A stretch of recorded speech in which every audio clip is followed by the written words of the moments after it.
In today's video, I'm going to teach you how to edit the subject line in Gmail.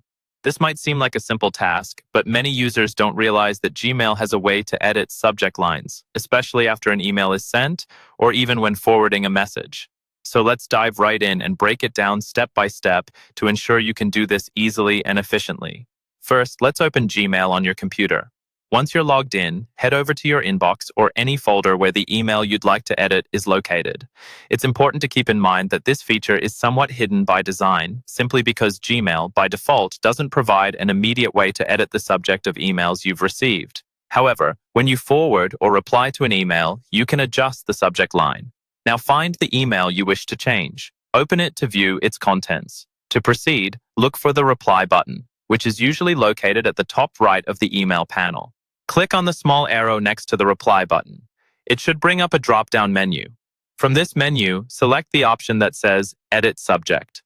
Clicking this will open a reply email window with an editable subject line field. Notice how the subject line is now editable. This is where you can go ahead and make the necessary changes. You might want to add new context or correct mistakes. Once you're satisfied with your changes, you can choose to send it or save it as a draft.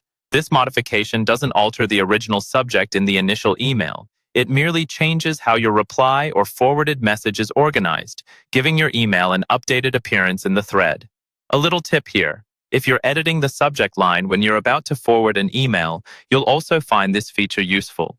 It works similarly and can be particularly handy if you want to reorganize your emails according to tasks, different projects, or simply to make your correspondence stand out. Remember, this method isn't for editing the subject line of an email that someone else will see unchanged, but it's a great way to keep your inbox clear and organized, which many people find invaluable. So next time you need to tweak a subject to add clarity or just keep things organized from your end, you know exactly where to go. Practice this a few times if you're new to it, and soon, editing subject lines will become second nature. Thanks for tuning in to our tutorial today. If you found this guide helpful, feel free to like, comment, or subscribe for more practical tips just like this. Happy emailing!